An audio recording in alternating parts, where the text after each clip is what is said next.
अवधूत चिंतन श्री गुरुदेव दत्त. श्री स्वामी समर्थ. तुम्हा सर्वांचं आपल्या चॅनलमध्ये खूप खूप मनापासून स्वागत. अगदी काही दिवसातच अधिक महिन्याची सांगता आपण करणार आहोत.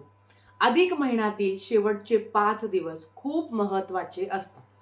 संपूर्ण अधिक महिन्यात ज्यांना काहीही करणं शक्य होत नाही त्यांनी ह्या 5 दिवसाचं अवचित्त साधून होईल तेवढी सेवा करावी. का बरं, काय महत्व आहे त्या 5 दिवसाचं तेच आपण आजच्या व्हिडिओमध्ये बघणार आहोत. तर चला व्हिडिओला सुरुवात करूया. सगळ्यात आधी तर 11 तारखेला एकादशी आहे. अधिक महिना हा भगवान श्रीहरी विष्णूंना समर्पित आहे हे आपल्या सगळ्यांना माहिती आहे. त्यातल्या त्यात अधिक महिन्यातील ही दुसरी एकादशी आहे. हिलाही अनन्यसाधारण महत्व आहे. ही एकादशी सुद्धा 33 महिन्यातून एकदा येते, म्हणून 11 तारखेला एकादशीचं अनन्यसाधारण महत्व आहे. 12 तारखेला आलेला आहे प्रदोष. 13 तारखेला आलेली आहे मासिक शिवरात्री. 14 आणि 15 तारखेला अमावस्या आहे.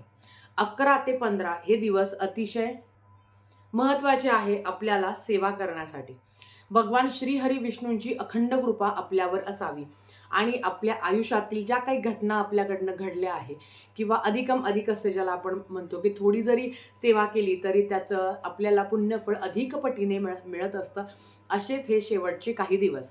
काही कारणांनी अधिक महिन्यात कधीच कोणाला काही सेवा नाही करता आली किंवा काहीच ज्यांना करता नाही आलं त्यांनी ह्या 5 दिवसामध्ये भगवान श्रीहरी विष्णूंची जास्तीत जास्त सेवा करावी आणि त्यांचा कृपा आशीर्वाद प्राप्त करावा. आता एकादशी म्हटलं तर आपल्याला माहिती आहे की आपण भगवान श्रीहरी विष्णूंची पूजा करतो. ह्या 5 दिवसामध्ये संपूर्ण अधिक महिन्याचं फलप्राप्ती आपल्याला होऊ शकते जर तुम्ही ह्या 5 दिवसाचं अवचित्त साधून जर तुम्ही ह्या 5 दिवसात अखंड सेवा केली तर. आता काय करायचे आहे तर अर्थात तुम्ही सत्यनारायण करू शकता. ताई, एकादशीला विष्णू याग चालतो का? हो, तुम्ही करू शकता. एकादशीला तुम्ही विष्णू याग करू शकता.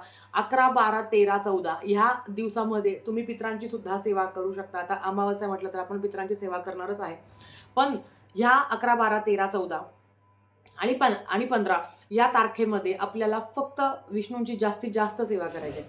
तुम्हाला 5 दिवसाचं जर तुम्हाला सत्यनारायण करायचं असेल तर तुम्ही नक्कीच करू शकता. ताई, अमावस्येला सत्यनारायण चालतं का? हो, करू शकता. त्याच्याबरोबर विष्णू याग आहे, तुम्ही करू शकता. एक दिवसाचं तुम्हाला व्यंकटेश स्तोत्रमचं अनुष्ठान करायचं असेल तर नक्कीच तुम्ही ह्या दिवशी ते अनुष्ठान सुद्धा करू शकता.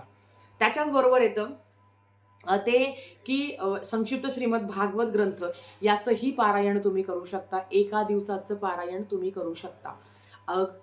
म्हणजे 11 तारखेला एका दिवसाचं पारायण तुम्ही करू शकता. संक्षिप्त श्रीमद भागवत ग्रंथ अतिशय सुंदर दिव्य अनुभूती देणारा आहे आणि पितरांचे कितीही दोष असेल तर ते कमी होतं. काही अडचण असेल, दुःख असेल तरी त्याने ह्या पारायणाच्या पठणाने ती नक्कीच कमी होण्यास मदत होते.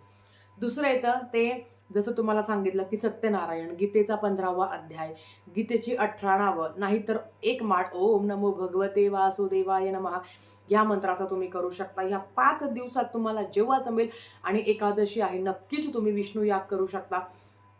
सत्यनारायण बाकी आहे, सत्यनारायण तुम्ही करू शकता. म्हणून हे 5 दिवस, शेवटचे 5 दिवस खूप महत्त्वाचे असतात.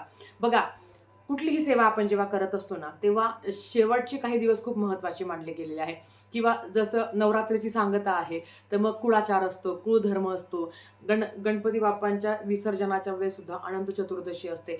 तर हे जे काही शेवटचे काही दिवस आहे ना त्याच्यात आपल्याला खूप म्हणजे आपल्यासाठी खूप सुवर्ण काळ असतो की आपण ना जास्तीत जास्त सेवा करावी.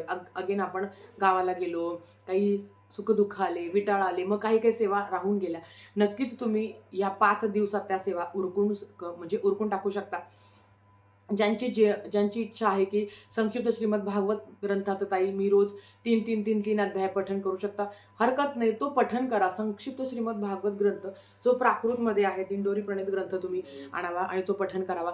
ज्यांची इच्छा आहे की त्या महाराजांची सेवा राहून गेली किंवा माझी कुळदेवीची सेवा राहून गेली, नक्कीच तुम्ही ह्या कालावधीमध्ये करू शकता.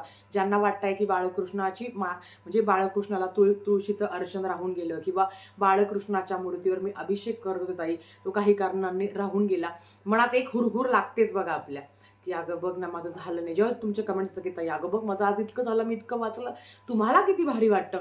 आणि एखादी गोष्ट राहिली किंवा एखाद्या शुभदिनी सेवा राहिली तर तुमच्या कमेंट्स पण येतात की अगं ताई बघ ना माझ्याकडनं काही सेवा नाही घडली. तर हे 5 दिवस आहे. ह्या 5 दिवसामध्ये आवर्जून तुम्ही सेवा करू शकता. जेवढी जमेल तेवढी तुम्ही भगवान श्रीहरी विष्णूची सेवा, तुम्हाला वाण द्यायचं असेल तुमच्या जवळच्या व्यक्तीला किंवा तुमच्या लेकीला किंवा जावयाला, तर नक्कीच तुम्ही ते देऊ शकता. पवित्र ठिकाणी जाऊन तुम्ही स्नान करू शकता. 5 दिवस तुम्ही दीपदान करू शकता. तुम्ही अजून 5 म्हणजे जे काही 5 दिवस उरलेले आहे, तुम्ही बाळकृष्णाला किंवा पांडुरंगाला, प्रभू श्रीरामाला वाण देऊ शकता. 33 अनारचे बत्तासे काय असेल तुमच्याकडे ती पद्धत, ती देऊ शकता. त्याच्याबरोबर एक दिवा देऊ शकता. ह्या महिन्यात ना जी काही गाय वासरूची मूर्ती ना, ज्याला आपण गोदान म्हणतो, गोदान खूप महत्त्वाचं असतं. तांबूलदान खूप महत्त्वाचं असतं. काहींचं राहिलं असेल तर नक्कीच तुम्ही तांबूलदान करू शकता. एखाद्या मंदिरात जाऊन, आई भगवतीच्या मंदिरात जाऊन तुम्ही तांबूलदान करू शकता, तुमची इच्छा. आणि ना गाय, आता गोदान आपण डायरेक्ट पूर्ण गाय तर आपण दान करू शकत नाहीये.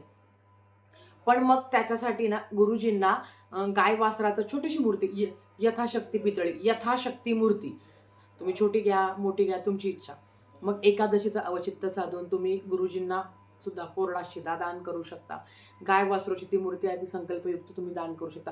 तुमच्या इच्छेवर जेवढं जमेल तेवढं करण्याचा प्रयत्न करा. पण ह्या सेवांना राहून जाताना मग खूप हुरहुर लागते, कारण हे परत 33 महिन्यांनीच आहे आपल्याला.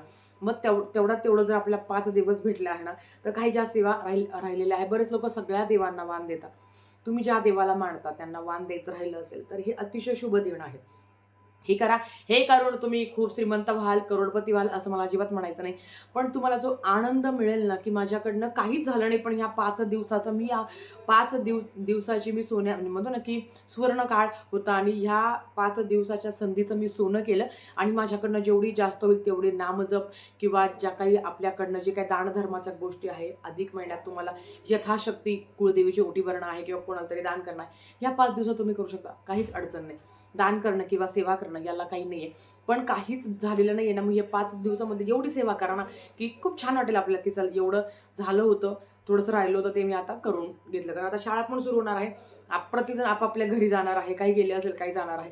मग ह्या 5 दिवसाच्या कालावधीमध्ये तुम्ही सेवा करू शकता. तर अर्थात मासिक धर्माला 2-3 दिवस जर आपल्याला आपल्या तारखा माहिती आहे, मग अशा वेळेस जेवढं होईल तेवढं तर करण्याचा प्रयत्न करा. बाकीच्या आता काही गोष्टी आपल्या हातात नाही आहे. जे हातात नाही ना, त्याचा विचार करण्याचा काहीच अर्थ नाही. जेवढं होईल तेवढं करण्याचा नक्की प्रयत्न करा. तर आजच्यासाठी फक्त इतकं झालेली सेवा स्वामींच्या चरणी मी रुजू करते आणि आजचा व्हिडिओ इथेच थांबवते.